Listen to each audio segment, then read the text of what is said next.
Bienvenue dans notre émission La vérité de l'Évangile avec Andrew Wommack. Nous célébrons plus de 50 ans à partager la grâce et l'amour inconditionnel de Dieu. Et maintenant, place à Andrew pour un enseignement sur la parole de Dieu qui transforme les vies. À propos de la grâce, la puissance de l'Évangile. Bienvenue dans notre émission La vérité de l'Évangile. Aujourd'hui marque mon dernier jour à enseigner au travers du livre aux Romains. Et vous savez, d'un côté, je suis triste d'être arrivé à la fin parce qu'il y a tellement de sujets que je n'ai pas pu aborder. Mais d'un autre côté, il me faut passer à autre chose car je pourrais enseigner sur l'Épître aux Romains tous les jours pendant 1 an probablement. Voilà à quel point ce livre a puissamment influencé ma vie. Vous savez, les tout premiers versets que le Seigneur m'ait jamais parlé sont Romains 12, 1 et 2 et je ne vais même pas les couvrir. Romains 11, 29 est une grande vérité, les dons et l'appel de Dieu sont irrévocables. Romains 12, 9, ayez le mal en horreur, attachez-vous au bien. Et je pourrais continuer. Il y a tellement de vérités extraordinaires dans ce livre. Mais nous sommes arrivés à mon dernier jour, alors permettez-moi de vous encourager une fois de plus à vous procurer ce livre intitulé La grâce, la puissance de l'Évangile. Cela a changé ma vie. Et j'ai ici un commentaire biblique relié, intitulé La vie pour aujourd'hui, qui est une étude verset par verset du livre aux Romains dans sa totalité. J'ai aussi un guide d'études qui a spécialement été conçu pour vous aider à enseigner ces vérités à d'autres. Et puis nous avons un tout nouveau produit tiré des derniers enseignements diffusés à la télévision. Il y a les DVD des émissions et également les CD qui sont la version audio de ces mêmes émissions de télévision. Il s'agit d'un tout nouveau produit amélioré et mis à jour, et je vous encourage à en profiter. Aujourd'hui, nous sommes dans Romains au chapitre 10, et je vais terminer ici avec Romains chapitre 10, verset 4. Mais dans Romains chapitre 10, il vient de parler du fait que les Juifs avaient essayé d'entrer dans une relation avec Dieu basée sur le fait qu'ils étaient Juifs, sur leur généalogie, sur leur performance. Les pharisiens enseignaient que vous deviez suivre toutes ces règles. Ils avaient compté le nombre de pas que vous pouviez faire un jour de Shabbat. Et si vous en faisiez davantage, vous brisiez le Shabbat et ils pouvaient vous tuer pour cela. Ils s'obligeaient même à payer la dîme sur la menthe, l'anis, le cumin et les épices qu'ils utilisaient au quotidien. Ils sonnaient de la trompette devant eux, priaient et faisaient tout ce qu'ils faisaient pour se faire remarquer des hommes. Ils essayaient d'approcher Dieu sur la base de leur bonté, de leur sainteté. Et ils vivaient peut-être mieux que vous ou mieux que moi, mais personne n'a jamais été accepté par Dieu sur la base de ses performances. Romains 3, 23 dit « Tous ont péché et sont privés de la gloire de Dieu. Et ainsi nous ne pouvons approcher Dieu dans la chair. » J'ai passé beaucoup de temps à parler de ces choses dans Romains chapitre 7 et chapitre 8, que ça n'a pas d'importance si votre chair est meilleure qu'une autre. Si vous êtes dans la chair, vous ne pouvez pas plaire à Dieu, Romains chapitre 8, verset 8. Donc voilà ce dont il venait de parler et maintenant il parle des Juifs religieux au chapitre 10, verset 1. Frères et sœurs, le vœu de mon cœur et ma prière à Dieu pour les Israélites, c'est qu'ils soient sauvés. En effet, je leur rends ce témoignage. Ils ont du zèle pour Dieu, mais pas conformément à la vraie connaissance. Vous savez, encore une fois, il y a tant de choses dans ces versets que nous pourrions nous contenter de les amplifier et passer tout notre temps à les étudier, mais cela montre que ce n'est pas parce qu'une personne a un zèle pour Dieu qu'elle est sauvée. Il y a une bonne et une mauvaise manière de chercher Dieu. Il y a des gens qui cherchent Dieu comme s'il était comparable à Mahomet, Bouddha ou autre. Et je sais que lorsque je dis ces choses, les gens, dont un grand nombre de chrétiens, sont contrariés et s'exclament « Vous ne devriez pas rabaisser les autres religions, tous les croyants sont sincères. Ils croient et tant qu'ils croient en quelque chose, alors tout va bien. » Non, Jésus a dit « C'est moi qui suis le chemin, la vérité et la vie. On ne vient au Père qu'en passant par moi. » Il n'y a pas une multitude de chemins vers Dieu. Il n'y a qu'un seul chemin vers Dieu. Et il y a des gens qui sont zélés, mais ils cherchent à s'approcher de Dieu au travers de ces autres religions, et cela ne marche pas. Vous savez, Allah et Dieu ne sont pas les mêmes. Et je sais qu'il y a des gens que cela contrarie et ils me traiteront de raciste. Vous savez, ils vous donnent toutes sortes de noms. Mais j'aime les gens. Je vous dis la vérité parce que je vous aime. Et je vous le dis, Allah et Dieu Tout-Puissant ne sont pas la même personne. Il n'y a qu'un seul vrai Dieu et ce n'est pas Allah. Ce n'est pas Bouddha. Ce n'est pas Hare Krishna ou Hare Ram. Jésus est Dieu manifesté dans la chair, et il est le seul chemin vers le Père. Tout ça pour dire que ce n'est pas parce qu'une personne a un zèle pour Dieu qu'elle est sauvée. Les Juifs religieux avaient un zèle pour Dieu, mais ils n'étaient pas sauvés. Ce sont des déclarations fortes, et encore une fois, j'ai conscience que c'est impopulaire dans notre monde politiquement correct. Et je sais qu'il y a des gens qui seront en colère contre moi à cause de ce que j'ai dit. Et je retranscris ce que dit la parole. Paul dit ces gens ont un zèle pour Dieu, mais ce n'est pas selon la connaissance, ce n'est pas la bonne connaissance. Et regardez ceci au verset 3. Ils, parlant de ces gens qui avaient un zèle pour Dieu, ils ignorent la justice de Dieu et cherchent à établir la leur propre. Ils ne se sont donc pas soumis à la justice de Dieu. C'est radical. Il y a deux types de justice. Il est dit ici qu'il y a une justice de la foi qui vient de Dieu. C'est la justice de Dieu.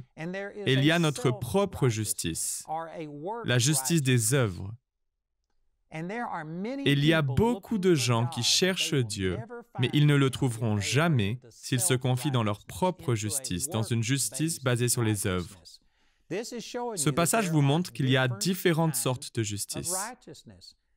J'ai mentionné cela auparavant lorsque nous évoquions ce sujet, mais la seule justice, la seule manière d'être mise en règle avec Dieu, c'est d'obtenir la justice par la foi. C'est de croire en ce que Jésus a fait, de placer votre confiance et votre foi en lui. C'est la seule chose qui vous donne accès à Dieu. Mais il nous faut aussi conserver notre propre justice. Pas dans le but d'entrer en relation avec Dieu, parce que la justice des œuvres, peu importe à quel point vous êtes bon, elle sera toujours inférieure au standard de Dieu. Nous avons tous péché et sommes privés de la gloire de Dieu, et cette gloire, c'est Jésus. Donc notre propre justice est inutile quand il s'agit d'entrer en relation avec Dieu, mais elle est nécessaire dans nos relations avec les gens. Il vous faut traiter les gens correctement, sinon vous en souffrirez. Vous devez faire ce qui est juste ou vous en subirez les conséquences. Satan gagne du terrain dans notre vie au travers de notre péché et de notre injustice. Donc il y a différents types de justice et nous avons besoin de la justice des œuvres afin de pouvoir être un témoin, afin de bien nous entendre avec les gens, afin de fermer la porte au diable et de l'empêcher d'avoir accès à notre vie. Oui, nous devons faire ce qui est juste. Mais cette justice qui s'acquiert par les œuvres, si vous placez votre confiance dans vos actions quand il s'agit d'entrer en relation avec Dieu, il est dit que cela vous empêche de vous soumettre à la justice de Dieu. En d'autres termes, vous ne pouvez pas placer votre confiance dans votre propre justice et dans la justice qui s'obtient par la foi en même temps. C'est l'un ou l'autre. Quand il s'agit d'entrer en relation avec les hommes, vous ne pouvez pas vous contenter de la justice de la foi. Vous ne pouvez pas simplement dire « Eh bien, Dieu m'aime malgré ce que je fais. » Et tout cela peut être vrai. Dieu vous aime malgré ce que vous faites, mais je vous garantis, les hommes vous enfermeront si vous violez la loi, quoi que Dieu pense de vous. La justice de la foi ne vous aide pas quand vous commettez des actes d'injustice envers les hommes. Vous avez besoin de maintenir votre propre justice. Mais d'autre part, quand il s'agit de se rapporter à Dieu, votre justice des œuvres est inutile. Dieu n'entre pas en relation avec vous sur la base de votre bonté. La relation qu'il a avec vous est basée sur ce que Jésus a fait et la seule chose que vous pouvez y apporter est votre foi. Il est dit dans Romains chapitre 5, verset 2 que nous avons accès par la foi à cette grâce dans laquelle nous tenons ferme. Donc vous voyez, la foi est la seule chose que nous pouvons apporter à cette relation, non nos bonnes œuvres ou nos bonnes actions. Votre propre justice ne vous aide pas avec Dieu. Et c'est ce qu'il est dit ici. Si vous essayez d'établir votre propre justice, une justice basée sur les œuvres, une justice personnelle, alors vous n'êtes pas soumis à la justice qui vient de Dieu par la foi. C'est soit l'un, soit l'autre. Vous ne pouvez pas dire « Eh bien, je vais mener une existence aussi juste que possible et Jésus, je te demande de combler ce qui manque. » Permettez-moi de lire un passage. Je n'ai pas le temps d'enseigner ces versets en profondeur, mais je vais lire Romains chapitre 11, verset 6, où il est dit « Or, si c'est par grâce, ce n'est plus par les œuvres. Autrement, la grâce n'est plus une grâce. Et si c'est par les œuvres, ce n'est plus une grâce. Autrement, l'œuvre n'est plus une œuvre. » C'est très verbeux dans certaines versions, mais tout ce que cela signifie, c'est que c'est soit l'un, soit l'autre. C'est soit vos œuvres, vos performances, soit la grâce de Dieu. Mais ça ne peut pas être un mélange des deux. Si vous mélangez les œuvres avec la grâce, alors la grâce n'est plus la grâce. Et si vous mélangez la grâce avec les œuvres, alors les œuvres ne sont plus les œuvres. Vous êtes soit sauvés par votre bonté, soit par la grâce de Dieu. Et je peux vous garantir qu'il n'y a pas une seule personne qui soit sauvée par sa bonté. Il faut que ce soit totalement la grâce de Dieu. Il vous faut placer votre foi en ce que Dieu a fait et ensuite faire des bonnes actions, mais ces bonnes actions sont une conséquence. Elles sont le fruit du salut et non la racine.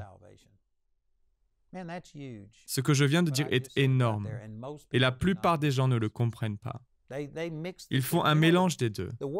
Et le pire, c'est quand les gens pervertissent l'Évangile.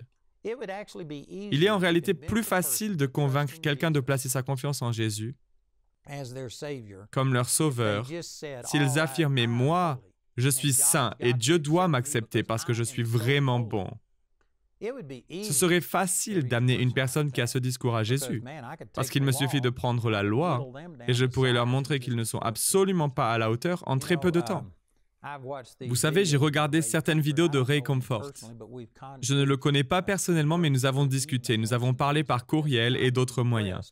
Et je suis impressionné par certaines de ses interviews. Il va dans la rue et demande aux gens « Pensez-vous aller au paradis ?» Et les gens répondent « Bien sûr, c'est ce que je crois. » Et il leur demande pourquoi, et les gens expliquent « Parce que je suis quelqu'un de bien, je crois que mes bonnes actions l'emporteront sur mes mauvaises. » Et elle dit « Oh, c'est ce que vous croyez ?» Et il commence à utiliser la loi et à demander « Avez-vous déjà menti ?» Et ils diront « Oh oui », et ensuite il citera des Écritures, que tous les menteurs auront leur part dans l'étang ardent de feu et de soufre, et il va leur montrer ces choses, et en très peu de temps, il parvient à convaincre une personne qu'en réalité, je ne suis pas une bonne personne. Il utilise la loi pour amplifier et illustrer leurs péchés et les amener à la conclusion que si Dieu exige la sainteté, alors moi qui ai péché, j'ai besoin d'un sauveur. C'est relativement facile de faire admettre cela à une personne qui place sa confiance en elle-même et qui pense se sauver elle-même. Mais savez-vous ce qui est plus difficile? C'est quand quelqu'un dit « Oh, je sais que je ne suis pas assez bon. Je ne peux pas être sauvé en me basant uniquement sur moi-même, mais c'est ce que je fais, plus ce que Jésus fait. Je suis au centre, je suis au cœur, je me dois de faire des bonnes actions, et Dieu fera la différence. » C'est ce que Paul appelait une perversion de l'Évangile. Permettez-moi de vous lire ceci très rapidement dans Galates chapitre 1. Paul dit au verset 6, « Je m'étonne que vous vous détourniez si vite de celui qui vous a appelé par la grâce de Christ pour passer à un autre évangile. » Remarquez qu'il utilise les termes « grâce » et « évangile » de façon interchangeable. Si vous ne prêchez pas la grâce, alors vous ne prêchez pas l'évangile. L'évangile est un évangile de grâce. Au verset 7, il est dit, ce n'est pas qu'il y ait un autre évangile, mais il y a des gens qui vous troublent et qui veulent déformer l'évangile de Christ. C'est ce à quoi il s'opposait dans le livre aux Galates, et c'est ce dont je parle. Et la plupart des églises en sont toujours là. Ils n'oseraient jamais dire « je suis saint et Dieu doit m'accepter parce que je suis meilleur que tout le monde ». La plupart des gens ne sont pas autant dans l'erreur, ils ne sont pas si arrogants. Mais ce qu'ils disent, c'est « oh oui, j'ai besoin de Jésus. Jésus m'a fait naître de nouveau et j'en avais besoin. Je dois me mettre au bénéfice de ce qu'il a payé, mais ce n'est pas suffisant. Il me faut aussi faire ma part. Je dois être saint et Jésus ne suffit pas. Placer sa foi en Jésus n'est pas tout ce qu'il faut faire. Je dois aussi être saint. C'est une perversion de l'Évangile et c'est là qu'en est, en substance, l'Église moderne. Elle mélange les deux. C'est une perversion. Et c'est plus difficile à changer. Il est plus difficile d'atteindre les gens qui sont à moitié dedans et à moitié dehors. Mais à nouveau, je reviens à ce verset de Romains 11, 6. C'est soit la grâce, soit les œuvres, mais ce n'est pas une combinaison des deux. Vous devez être sauvés parce que Jésus a fait pour vous et non par ce qu'il a fait pour vous, plus ce que vous faites pour lui. Non, c'est tout Jésus. J'ai déjà utilisé cette illustration auparavant, mais Jésus plus quoi que ce soit égale rien. Alors que Jésus plus rien, si ce n'est la foi en Jésus, égale tout. Et vous savez, les gens qui s'énervent contre ce que je dis, ce ne sont pas les gens qui ont vécu dans le péché, parce que pour eux, c'est une bonne nouvelle. Vous me dites que Dieu m'aime et m'accepte et que je peux avoir une relation avec lui même si j'en suis totalement indigne. Absolument. Et vraiment, les gens qui ont vécu une vie impie aiment cette vérité parce que c'est une bonne nouvelle. Mais savez-vous que ce sont les personnes religieuses qui détestent ce message? Savez-vous qui a persécuté Jésus? Les Romains n'auraient pas crucifié Jésus. Pilate n'aurait pas crucifié Jésus si ça n'avait été que de lui. Ce sont les Juifs religieux. Ce sont les Juifs religieux qui ont persécuté Jésus. Ce sont les Juifs religieux qui ont persécuté Paul et tous les premiers chrétiens du Nouveau Testament. C'est toujours les gens religieux. Vous savez pourquoi? Parce que les religieux sont fiers de ce qu'ils ont accompli. Ils paradent fièrement en exhibant leur sainteté à la vue de tous. Les pharisiens de l'époque de Jésus portaient ces longues robes et portaient aussi des phylactères autour de leur tête. Alors que dans Deutéronome chapitre 6 au verset 8, il est dit que vous devez garder la parole de Dieu devant vos yeux à tout moment. Et bien sûr, de quoi s'agit-il?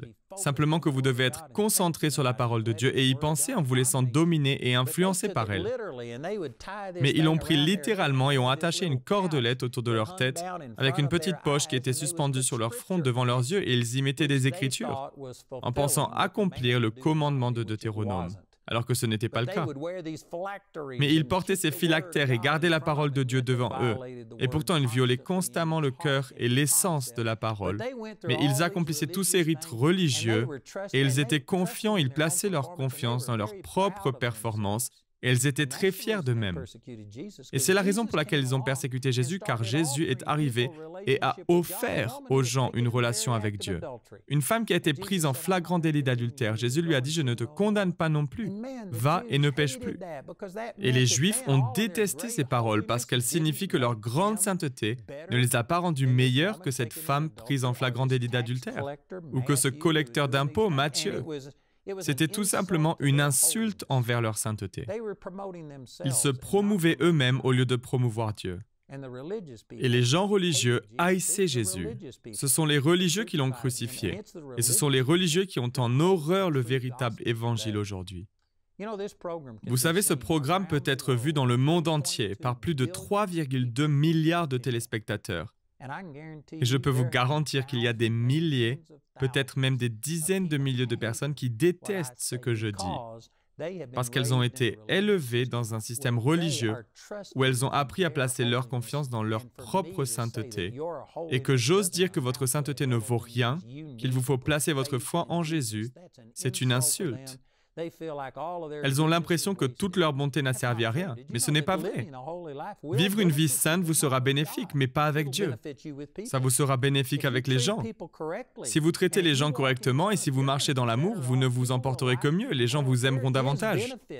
Il y a des bénéfices à maintenir sa propre justice, mais pas avec Dieu. Dieu n'accepte aucun de nous en se basant sur notre justice. Notre justice, aussi bonne soit-elle, n'est pas assez bonne. Elle n'est pas à la hauteur des standards de Dieu. Vous devez recevoir sa justice par la foi. Donc revenons-en à Romains chapitre 10, verset 3. Ils ignorent la justice de Dieu et cherchent à établir la leur propre. Ils ne se sont donc pas soumis à la justice de Dieu, car Christ est la fin de la loi pour que tous ceux qui croient reçoivent la justice. Vous savez, j'ai organisé une rencontre une fois avec un homme qui prêchait la grâce de Dieu. Il avait compris qu'on devait absolument tout à la grâce de Dieu. Il l'avait assimilé et il avait compris que la loi ne faisait qu'accentuer notre péché et nous condamner, qu'elle nous a tués et nous a amenés à cesser de placer notre confiance en nous-mêmes. Il a vu ces vérités. Mais il est allé jusqu'à dire que la loi devrait être totalement abolie. Nous ne devrions même pas avoir de normes du bien et du mal.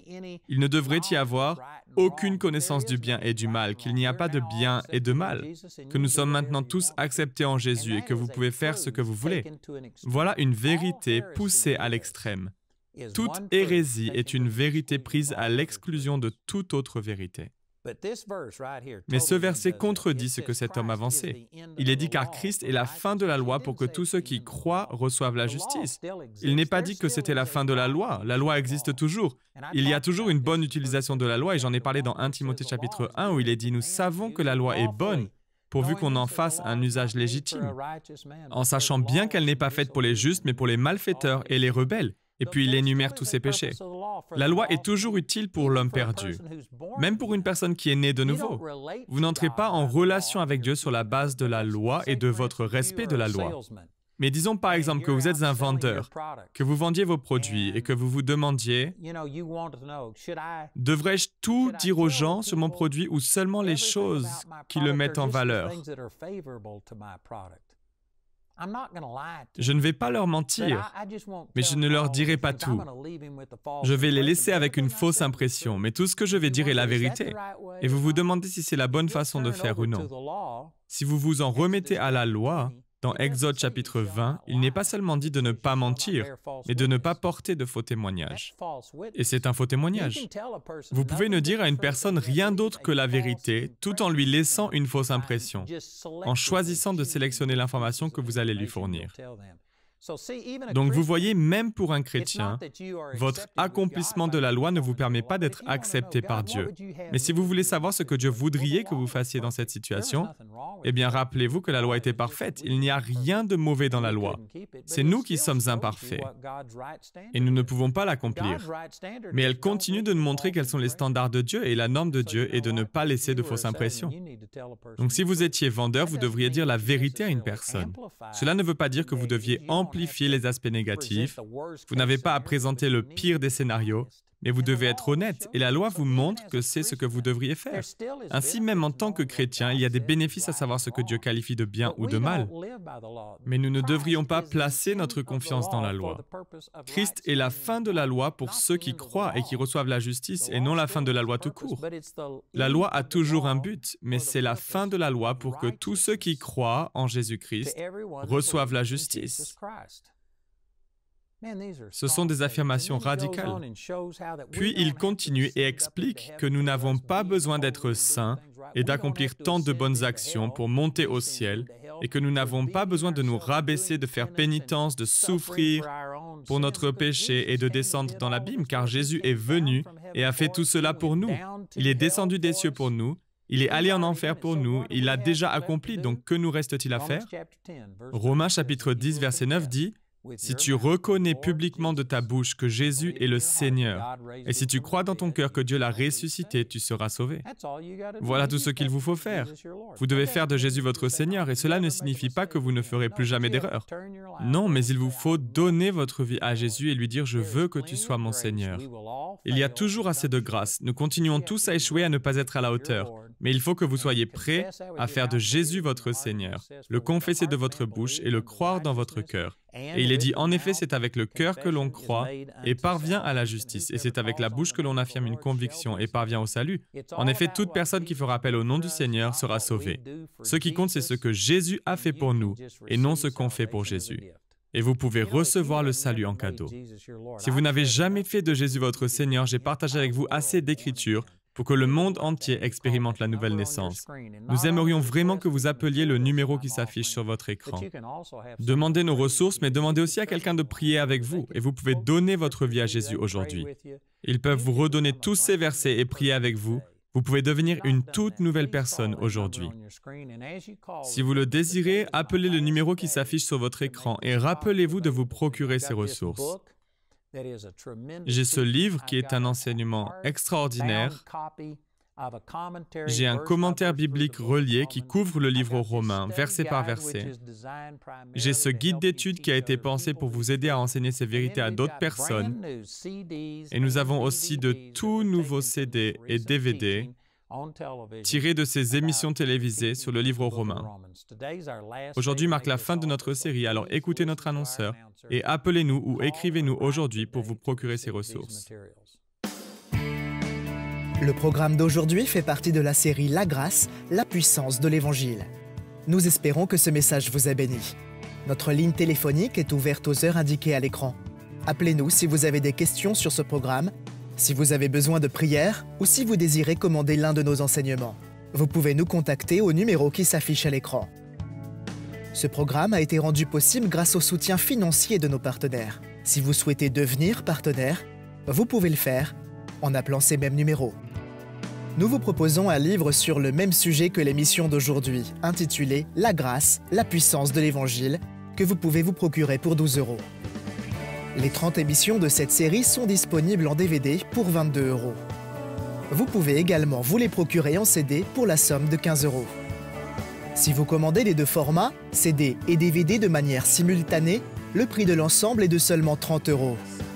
Vous pouvez aussi opter pour les fichiers audio MP3 et vidéo MP4 sur clé USB, toujours pour 30 €.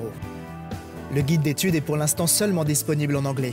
Il inclut le contenu du livre ainsi que des questions en rapport avec chaque sujet abordé afin de l'étudier seul ou en groupe.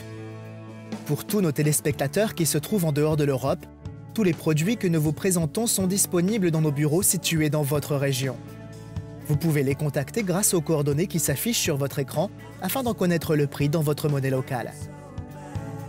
Andrew a à cœur que chacun puisse écouter ou regarder ce programme à sa convenance et puisse le partager avec d'autres.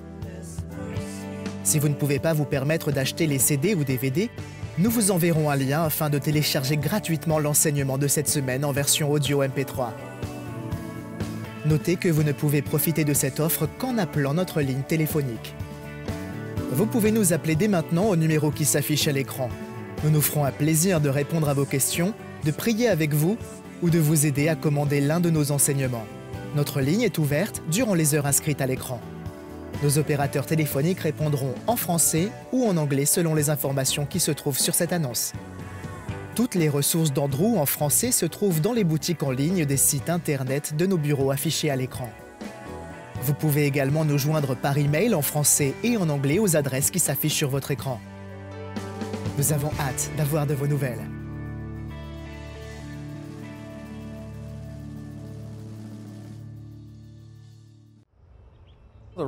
La raison pour laquelle je fais ce que je fais a deux volets. C'est principalement parce que Dieu a transformé ma vie. C'est similaire à l'homme à qui le Seigneur a dit « Ne raconte à personne ce qui vient d'arriver à ta fille ». Mais il n'est pas parvenu à garder le silence. Lorsque Dieu vous touche, vous avez besoin de le dire à quelqu'un. Vous avez cette bonne nouvelle que vous voulez partager. Mais au-delà de ça, je crois que Dieu a un appel spécifique sur ma vie. Dieu m'a encouragé des milliers de fois. Et le 4 novembre 2014, il m'a réveillé à 3 heures du matin pour me dire « Voilà la raison pour laquelle je t'envoie. C'est pour changer l'opinion que les gens ont de moi. Et alors que l'opinion qu'ils ont de moi change, ils iront changer leur monde en retour. » Nos partenaires ont un rôle essentiel dans tout ce que nous faisons. 53% des gens qui nous écrivent ou nous contactent ne donnent rien. Et nous leur envoyons quand même les ressources qu'ils demandent. Et la raison pour laquelle je donne mes enseignements, c'est parce qu'au début de notre ministère, nous étions à Seagoville, au Texas, où nous étions les pasteurs d'une petite église, et j'ai fait une promesse. Dieu, si tu me montres quelque chose qui puisse changer la vie d'une autre personne, je ne leur y refuserai jamais l'accès à cause d'une question financière. Le retour principal que j'obtiens des gens qui contactent notre ministère est qu'ils voient Dieu d'une manière totalement différente de ce qu'ils ont expérimenté auparavant. Et cela leur a permis de répondre à Dieu. La raison derrière nos universités bibliques Charis est 2 Timothée chapitre 2 versets 1 et 2, où Paul dit « Fortifie-toi dans la grâce qui est en Jésus-Christ. Ce que tu as entendu de moi en présence de nombreux témoins, confie-le à des personnes fidèles qui soient capables de l'enseigner aussi à d'autres. » Ce passage m'a donné l'impulsion pour commencer notre école biblique Charis, qui est un moyen d'accomplir ces versets. Charis nous permet d'aller plus profondément avec les gens que ce que nous pouvons faire au travers de la télévision, des livres, des CD ou ce genre de choses. Ce que nous voulons, c'est faire des disciples. Et c'est ce qui est en train de se passer. Nous avons des gens sur tous les continents qui touchent les populations locales. Et à travers eux, notre impact est plus grand que ce que nous n'aurions jamais pu avoir seuls.